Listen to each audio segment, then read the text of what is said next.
कुर्मी आंदोलन, ट्रेनों का परिचालन ठप, यात्रियों को भारी परेशानी। कुर्मी समुदाय को अनुसूचित जनजाति एसटी का दर्जा दिए जाने की मांग को लेकर चलाए जा रहे आंदोलन का रेलवे सेवाओं पर भारी असर पड़ा है। झारखंड, पश्चिम बंगाल और ओडिशा जैसे राज्यों में आंदोलनकारियों ने रेलवे ट्रैक जाम कर दिए, जिससे सैकड़ों ट्रेनों का परिचालन प्रभावित हुआ। प्रमुख प्रभाव: ट्रेनें रद्द। आंदोलन के चलते ज्ञानेश्वरी एक्सप्रेस समेत 100 से अधिक ट्रेनें रद्द करनी पड़ी। रूट में बदलाव: कई ट्रेनों के रूट बदले गए हैं, जिनमें राजधानी, दुरंतो और शताब्दी एक्सप्रेस जैसी प्रमुख ट्रेनें शामिल हैं। बीच में रोकी गई ट्रेनें: सैकड़ों ट्रेनें बीच रास्ते में ही रोक दी गईं, जिससे लाखों यात्री घंटों तक फंसे रहे। यात्रियों को परेशानी: अचानक हुए इस आंदोलन से यात्रियों को, खासकर बच्चों और बुजुर्गों को, खाने पीने और रहने की भारी दिक्कतों का सामना करना पड़ा। प्रभावित रूट: आंदोलन का सबसे ज्यादा असर हावड़ा मुंबई मुख्य रेल मार्ग और हावड़ा दिल्ली रेल मार्ग पर देखा गया। झारखंड के बोकारो, रांची, गिरिडीह, जमशेदपुर और पश्चिम बंगाल के विभिन्न स्टेशनों पर ट्रैक जाम किए गए। रेलवे की अपील: रेलवे प्रशासन ने यात्रियों से अपील की है कि वे अपनी यात्रा शुरू करने से पहले ट्रेनों की स्थिति की जानकारी आधिकारिक वेबसाइट या हेल्पलाइन नंबरों से जरूर ले लें। स्थिति को सामान्य करने के लिए रेलवे और स्थानीय प्रशासन लगातार प्रयास कर रहे हैं। आंदोलन समाप्त। केंद्रीय गृह मंत्री के कार्यालय से अमित शाह के साथ बैठक का आश्वासन मिलने के बाद कुर्मी समुदाय ने 2 स्टेशनों को छोड़कर बाकी सभी जगहों से आंदोलन वापस ले लिया है। हालांकि कुछ जगहों पर अभी भी धरना जारी है। भारतीय जनता पार्टी भाजपा ने झारखंड के स्वास्थ्य मंत्री इरफान अंसारी पर टेंडर घोटाले का गंभीर आरोप लगाया है। भाजपा का दावा है कि स्वास्थ्य विभाग में 11 टेंडर एक ही मुस्लिम परिवार की कंपनियों को दिए गए हैं, जो नियमों का उल्लंघन है। भाजपा के आरोप: भाजपा के प्रदेश प्रवक्ता अजय शाह ने रविवार को रांची में प्रेस कॉन्फ्रेंस कर कहा कि स्वास्थ्य मंत्री इरफान अंसारी के संरक्षण में यह घोटाला हुआ है। उन्होंने आरोप लगाया कि 11 टेंडर एक ही परिवार की 3 अलग अलग कंपनियों को दिए गए, जिसमें नियमों की अनदेखी की गई। अजय शाह ने यह भी कहा कि इन कंपनियों ने टेंडर में जो रेट दिए हैं वे सामान्य से लगभग दोगुने हैं, जिससे सरकार को करोड़ों का नुकसान हुआ है। भाजपा ने इस मामले में उच्च स्तरीय जांच की मांग की है। कांग्रेस का पलटवार: भाजपा के आरोपों पर कांग्रेस ने पलटवार किया है। कांग्रेस ने इन आरोपों को हास्यास्पद और तथ्यहीन बताया है। कांग्रेस का कहना है कि टेंडर की पूरी प्रक्रिया पारदर्शी और निष्पक्ष तरीके से होती है। उन्होंने आरोप लगाया कि भाजपा इस मुद्दे को धार्मिक रंग देने की कोशिश कर रही है, क्योंकि स्वास्थ्य मंत्री अल्पसंख्यक समुदाय से हैं। कांग्रेस ने यह भी कहा कि मंत्री पद संभालने के बाद इरफान अंसारी ने किसी भी ठेकेदार को अतिरिक्त लाभ या काम नहीं दिया है। नवरात्रि के दौरान कुछ जगहों पर पशु बलि की पुरानी परंपरा आज भी निभाई जाती है। यह प्रथा मुख्य रूप से शाक्त संप्रदाय से जुड़े देवी मंदिरों में देखने को मिलती है। हालांकि आधुनिक समय में इस पर लगातार बहस होती रहती है। बिहार का मुंडेश्वरी मंदिर: बिहार के कैमूर जिले में स्थित मुंडेश्वरी देवी मंदिर इस अनोखी परंपरा के लिए जाना जाता है। यहाँ नवरात्रि में बकरे की बलि तो दी जाती है, लेकिन ये एक अनोखी और रक्तहीन प्रक्रिया है। बलि की प्रक्रिया: मंदिर में पुजारी मंत्र पढ़ते हुए बकरे पर अक्षत, चावल के दाने और फूल छिड़कते हैं। इससे बकरा बेहोश होकर जमीन पर गिर जाता है। पुनर्जीवन: कुछ समय बाद पुजारी फिर से मंत्र पढ़कर अक्षत छिड़कते हैं और बकरा उठकर चलने लगता है।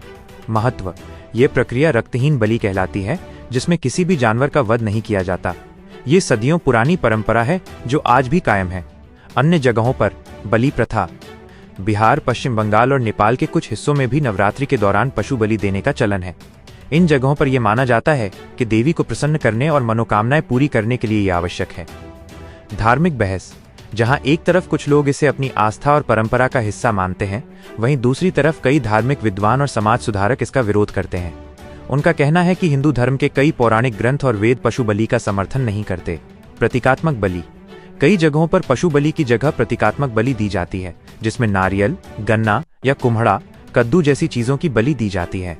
यह अहिंसक तरीका है जिसे लोग धीरे धीरे अपना रहे हैं।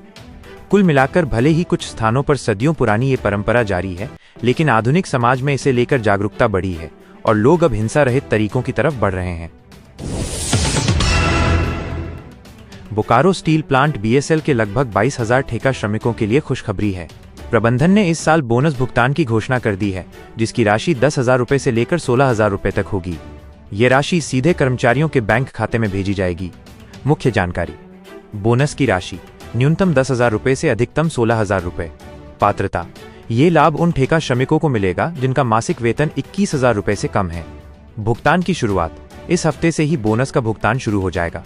इसे दुर्गा पूजा से पहले पूरा कर लिया जाएगा। भुगतान का आधार। सेल प्रबंधन ने अपने सभी यूनिट्स के लिए यह फैसला लिया है कि ठेका श्रमिकों को उनके सालाना मूल वेतन का 8.33% बोनस के रूप में दिया जाएगा। यह फैसला ऐसे समय में आया है जब कुछ कर्मचारी संगठन बोनस की राशि को लेकर विरोध प्रदर्शन कर रहे थे और इसे अपर्याप्त बता रहे थे। हालांकि प्रबंधन का कहना है कि यह भुगतान नियमानुसार किया जा रहा है और इससे बड़ी संख्या में श्रमिकों को फायदा मिलेगा। ये कदम त्योहारों से पहले श्रमिकों को आर्थिक राहत देगा। झारखंड के दुमका जिले में हुए एक सनसनीखेज डबल मर्डर केस को पुलिस ने सुलझा लिया है। इस घटना में एक दादी और उनकी पोती की बेरहमी से हत्या कर दी गई थी। पुलिस ने जांच के बाद परिवार के ही दामाद राजू को गिरफ्तार किया है, जो वारदात के बाद से ही घर में रह रहा था। हत्याकांड का खुलासा। पुलिस के अनुसार ये डबल मर्डर किसी पेशेवर अपराधी ने नहीं बल्कि खुद दामाद राजू ने किया था। राजू के हाव भाव पुलिस को शुरुआत से ही संदिग्ध लग रहे थे। पूछताछ के दौरान उसने अपना जुर्म कबूल कर लिया। हत्या का तरीका। राजू ने दोनों को लकड़ी के हथौड़े से मारकर मौत के घाट उतारा। हत्या की वजह। राजू ने बताया कि वो अपनी सास की मौत के बाद से ही मानसिक रूप से परेशान था और अक्सर अपनी पत्नी से झगड़ा करता था। इसी मानसिक तनाव और घरेलू कलह के कारण उसने इस खौफनाक वारदात को अंजाम दिया। ये वजह जानकर पुलिस भी हैरान रह गई। पुलिस ने बताया कि हत्या के बाद राजू ने शवों को छिपाने की कोशिश की थी। इस घटना ने पूरे इलाके में सनसनी फैला दी है। पुलिस आगे की कानूनी कार्रवाई कर रही है। झारखंड के गिरिडीह जिले में एक हृदय विदारक घटना सामने आई है, जहां 1-2 साल के मासूम बच्चे की नाले में बहने से मौत हो गई। शनिवार शाम को हुई इस घटना के बाद से ही बच्चे की तलाश जारी थी। रविवार को 16 घंटे चले तलाशी अभियान के बाद बच्चे का शव घटनास्थल से 5 किलोमीटर दूर एक तालाब के पास से बरामद किया गया। घटना का विवरण। पुलिस के अनुसार ये हादसा शनिवार शाम को हुआ जब बच्चा खेल रहा था। इसी दौरान पैर फिसलने के कारण वो नाले में गिर गया। शनिवार को हुई भारी बारिश की वजह से नाले में पानी का बहाव बहुत तेज था, जिससे बच्चा बह गया। तलाशी अभियान। घटना की जानकारी मिलते ही स्थानीय प्रशासन, पुलिस और राष्ट्रीय आपदा मोचन बल (NDRF) की टीमें मौके पर पहुंची और संयुक्त रूप से तलाशी अभियान चलाया। शव की बरामदगी। रविवार सुबह तक बच्चा नहीं मिला। घंटों की तलाश के बाद आखिरकार उसके शव को पास के एक तालाब से निकाला गया। इस घटना से पूरे इलाके में शोक का माहौल है। प्रशासन ने लोगों से अपील की है कि वे बारिश के मौसम में अपने बच्चों को खुले नालों और जलाशयों के पास जाने से रोकें। झारखंड में अगले कुछ दिनों तक मौसम खराब रहने वाला है। बंगाल की खाड़ी में बने एक नए निम्न दबाव के क्षेत्र लो प्रेशर एरिया के कारण पूरे राज्य में 26 सितंबर तक भारी बारिश होने की संभावना है। भारतीय मौसम विज्ञान विभाग (IMD) ने ये जानकारी दी है। मौसम का हाल और चेतावनी। IMD के अनुसार इस दौरान झारखंड के कई हिस्सों में गरज चमक के साथ बारिश होगी और हवा की रफ्तार 30 से 40 किलोमीटर प्रति घंटा तक रह सकती है। ये नया मौसम सिस्टम पड़ोसी राज्य ओडिशा और पश्चिम बंगाल को भी प्रभावित करेगा, जिसका सीधा असर झारखंड पर पड़ेगा। तापमान में गिरावट। इस भारी बारिश के कारण राज्य के तापमान में भी गिरावट आने का अनुमान है। पारा 4 डिग्री सेल्सियस तक गिर सकता है, जिससे लोगों को गर्मी और उमस से थोड़ी राहत मिलेगी। मौसम विभाग ने लोगों को सावधान रहने की सलाह दी है।